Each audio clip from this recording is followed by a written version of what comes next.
Welcome to Divorce in Custody with Ryan, the real process explained. Hello, everyone, and welcome to Divorce in Custody with Ryan Johnson. Ryan is a senior partner at Johnson & Taylor in Salem, Oregon. He focuses on divorce, custody, and family law matters across Marion, Lynn, and Polk counties.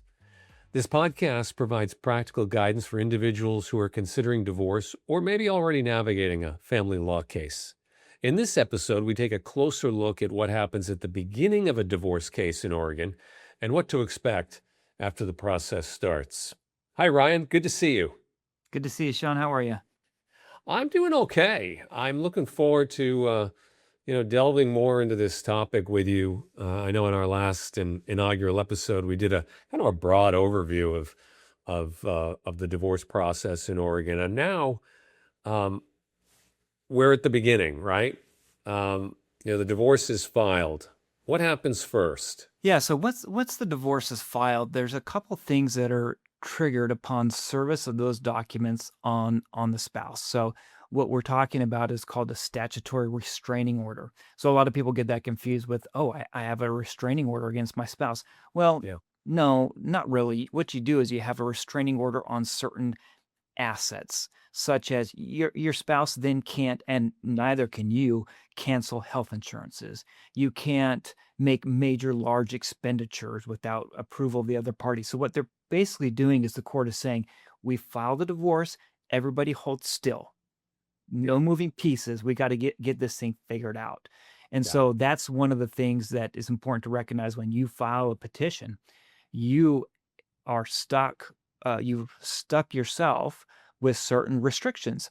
And once your spouse is served, they are stuck as well. Now you can get out of those by asking the court for certain relief, but those are some general, principles that apply there. And then we're waiting for the response to come in. And then once the response comes in, you have options. Either party has options to file maybe some temporary motions or to seek certain temporary relief from the court. But that's really Yeah. the beginning process. So let's say I'm the petitioning party. I guess I've initiated the divorce filing. How do those papers get served to my spouse? Yeah, so good question. And there's a couple different ways that can be accomplished. The easiest way, if you have a cooperating couple, maybe they both want to get divorced, the person can sign what's called an acceptance of service. So they can receive the paperwork and then sign a document that says, I've received them. I received this petition that my spouse has filed against me. That's the easiest, right? Mhm. Other ways is you can hire a process server. That person will, kind of track down your spouse and try to actually physically hand the paperwork to them. You can contact the local sheriff's office. They do process serving. And so, there's a number of ways to do it. And you need to have some type of address or location for your spouse. These are not detective agencies, right? So you can't Right. give it to the sheriff's office and be like, hey, serve my spouse. Where is he? I don't know. We've been estranged for 5 years. They're like, well, come back to us when you know where he's at. So that's what happened. You get it to a process server, they serve them, or they can accept service. Got it. Yeah, it just depends on the relationship. I get that. Okay. Yep. So the person is served either, willingly, so to speak. They've signed, they're fully, on board with this. They're served. Now, what options do they have for responding? Because I'm assuming they're seeing a document now with the petition of requests from the other party. Yeah. Right. Yeah. So one option they always have is to not respond at all. And that is potentially a very bad idea. It could also potentially be a very good idea.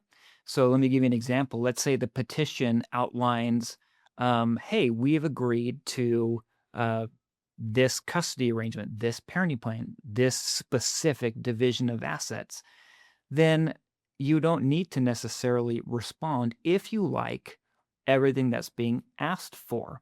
And then what will happen is because you don't respond within the timeline, the petitioner or the spouse who initiated the proceedings could then take default against you. You can say, hey, they didn't respond. They must like what I've said and what I've asked for because they didn't respond. And then you can get a judgment of default against you. Now, so sometimes that can be an actual intentional planned thing for cost saving, right? And you don't have to pay a filing fee for the response. You don't have to go through the court process. Oh, I But see. that is fraught with a lot of dangers, right? So some people, it's almost a really big trap. If the petition says things like, "Oh, I would like a just and proper division of our assets," and then the receiving party is like, "Oh, that sounds beautiful. I love it." And I'm not going to respond because that's what I want too. Well, the devil's in the details, right? So then they take a default against the other spouse, and their vision of what's just and proper is, I get the house, I get the retirement, I get all these things, and you get the car. So you can see where it can be a big trap if you're not careful. So it's very, very important that you have an attorney look at those documents and help you understand, should I respond? If so, how do I respond? That is interesting. Yeah, the details matter obviously in anything like this, but one person's interpretation of what fair and just is. You mentioned that option of not responding, we just let it default because we really are in agreement, and that saves us some paperwork and what have you, maybe some legal fees, but that implies deadlines, obviously. What deadlines apply early in a divorce case in Oregon? What do people have to be on the lookout for, make sure they don't miss? Yeah, so one of the things that's often missed is when you're the petitioner and you file, you're subject to that statutory restraining order, even if you haven't served the other parent or the other spouse, and you've triggered upon yourself your own discovery rules. So by statute, once you file for divorce, you need to begin collecting and providing to the other spouse certain financial documents, and that's typically within 45 days. Um, and then when the other person is served with the documents, they too have deadlines of providing discovery documents. So these are going to be financial documents, taxes, pay stubs, all these types of things. And so those are some deadlines. There's also deadlines that can happen when there are temporary motions filed, deadlines that go with any kind of show cause order for temporary relief. There are status quo orders. There are potentially immediate danger orders. So there's a whole plethora of potential deadlines that you could be subject to. Too many probably to discuss in a short podcast. But initially, when you're served, generally you have 30 days to respond. And so that is a big deadline. And of course, you have those discovery deadlines that you're subject to. Got it. You mentioned temporary orders. I'm wondering, we're talking about the beginning of a case. When do temporary orders typically come into play? Yeah, really good question. They can come into play really at any stage prior to the entry of a general judgment. So the general judge is going to be, this is the final ruling or final agreement on the case. It's decided all issues. Any order prior to that is going to be some type of temporary order. So different types of orders would include a status quo order. A status quo order is going to be an order regarding the schedule of the children. So, to give you an example, we are splitting up, and you file with the petition, for example, a status quo order that says, hey, judge, this is the kid's schedule. We are going through divorce, and I don't want the kids to be bounced around like a ping pong ball during this process. I would like their schedule to remain the same as we work through our divorce. So those are granted on what's called an ex parte basis, meaning the other side, they just get to ask the court for the order to be granted, and the judge has discretion to say, yeah, that sounds good. I'm signing an order that nobody's changing the schedule.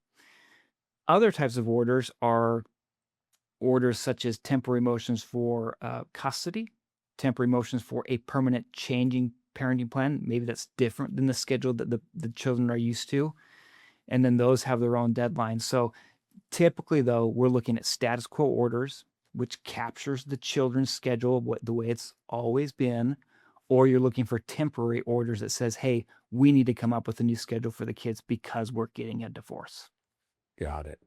So those are temporary orders. And now, moving forward, what are the early steps that typically move the case forward, beyond the temporary orders? Yeah, so I think the big thing is if you feel like you and your spouse are going to be able to come to an agreement on things with the children, like say custody and parenting time. But maybe you need a little help. Maybe you just need someone that's a professional to kind of help you navigate what that looks like. Then you can always ask the court to appoint a mediator. That really can help the case move forward. That mediator will help you and your spouse decide, okay, well, what are we going to do with the kids? Are you going to have custody? Am I going to have custody? What's the plan actually going to look like? Because typically, when children are involved, they're kind of the linchpin, right? So if kids are unstable, it's really, really stressful in the family. So if you can get the parenting plan and the custody arrangement set, a lot of those other financial pieces feel much less heavy for the couple, and there's less emotion involved in those because their kids are okay.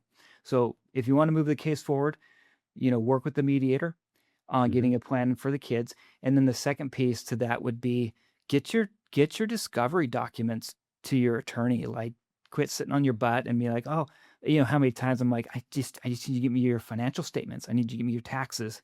Oh yeah, Ron. Yeah, Ron, I'll get it to you. And weeks and weeks and weeks go by. I can't do anything. I can't negotiate with the other attorney. Get your discovery documents to us so we can figure out a good pathway out of the case financially. Yeah, yeah, I get it. Yeah, fighting that procrastination. Let's walk through, I guess, an example. The first few weeks of a divorce case unfolds. What does that look like? Yeah. So again, you're looking at the petition. Let's say you get the petition filed, you get your opposing or your spouse served. They file the response. What you want to do at that point is, if you believe that you're going to be able to come to an agreement, let's get a mediator appointed. Let's get that mediation appointment set. Let's move on that. And then let's get our discovery documents set so that we can just begin that discussion with the other attorney of how are we going to divide things? How are we going to divide things? The quicker those things can get going, you build a lot of momentum early on in the case to have the case, processed through a lot more quickly. And so at that point, once that happens, we're really just, as an attorney, we're waiting for what's going on in mediation. Is there an agreement? Is there a partial agreement? Can we pick up the partial agreement and move it forward between myself and the other attorney and just kind of close those last few pieces that they haven't agreed on? And at the same time, can we begin discussing, well, here, how are we going to divide this asset? How are we going to divide this one? So that's really, on an ideal case, that can happen in the first several weeks of the divorce. But the more typically, Sean, is, they wait 29 days to file the response. So you're in it a month.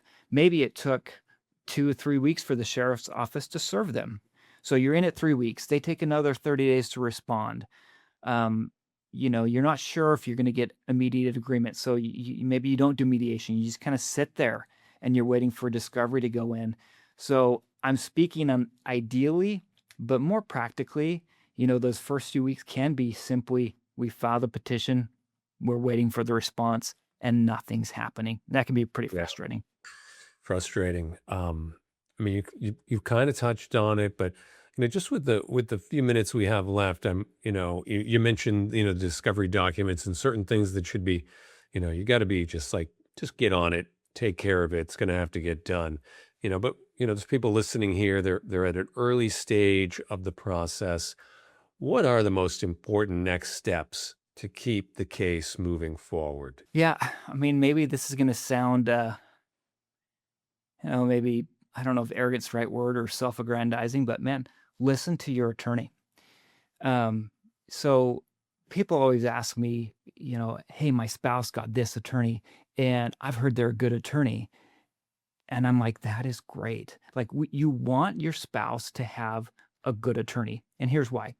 A good attorney is not going to simply take their client's position and be a megaphone and then repeat their client's position with a bar license and very loudly. What a good attorney is going to do is say, look, I know that that's what you want, but I'm here to tell you that's not a good idea or that's not realistic. And so a good attorney is going to help their client see what is within the bounds of reasonableness. And so that's what we'll do with our clients, right? Like, I'm okay if you want to, play in the range of reasonableness here, but if you're way over here, not doing that. I'm not doing that. And if you want to do that, you go get your own different attorney. That moves the case forward, because when people take unreasonable positions, why is the other side going to agree to that? And like we talked about before, if they don't agree, what you're stuck with is, well, I guess the judge is going to decide. So you take a really unreasonable position. The other side, of course, doesn't agree. Therefore, you go in front of a judge. You pitch to that judge your unreasonable position, and what's going to happen? You lose, right? So if you want to move your case forward, get a good attorney and listen to that attorney. That's the quickest way through your case. Well, it makes total sense. I talk to a lot of attorneys, and yeah, for the most part, they're interested in maintaining professional standards and relationships. And the other thing I'll say, just as we're closing, is, that I might be going through the first and only divorce I'll ever experience, and someone like yourself sees them every day and understands the system, the processes, other attorneys involved, the judges, and all that. And so the idea that you'd be on my team coaching me how to get what I want, in a way that happens on a reasonable schedule and all, is extremely valuable. I get that. So, but emotions get the best of us too, right? They're real things, right, Sean? They're real things. Like, we can't pretend that those don't exist, and that's part of the process.